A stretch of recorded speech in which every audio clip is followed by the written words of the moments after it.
मला असं ऐकायला भेटलं की तू काम करीना म्हणून. हा सर, मी आता याच्यानंतर काम नाही करणार. अरे काऊन आणि काऊन नाही करणार काम? मी सांगितलं ना, नाही करणार म्हणजे नाही करणार. काही जबरदस्ती थोडीच आहे. म्हण नाही ना, मग इथं काय करायला तू?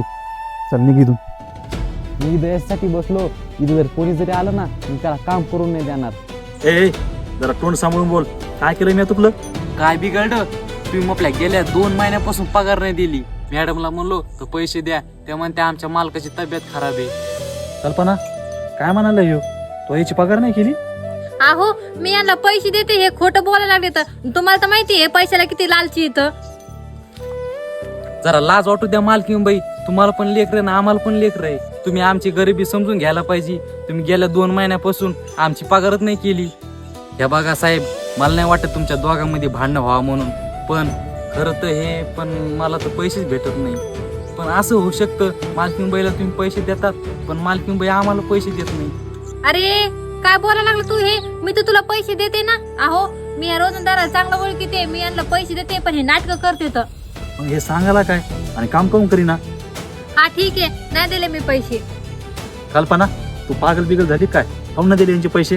हा अहो तुम्ही मला पैसे देत होते, पण माझ्या लक्षात राहत नव्हतं रोजंदाराचे पैसे द्यायचे म्हणून. मी शॉपिंगला जात होते, शॉपिंग करून येत होते, नंतर मग माझ्या लक्षात येत होतं की रोजंदाराचे पैसे द्यायचे म्हणून. सारखं सारखं असंच होत होतं, मग माझ्या लक्षात नाही राहिलं तुम्हाला सांगायचं म्हणून.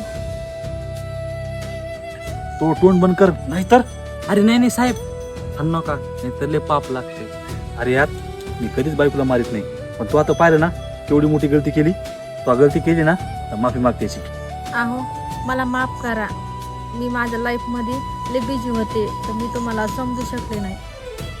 सॉरी बरं का. त्या अडचण नाही मालकीन बाई.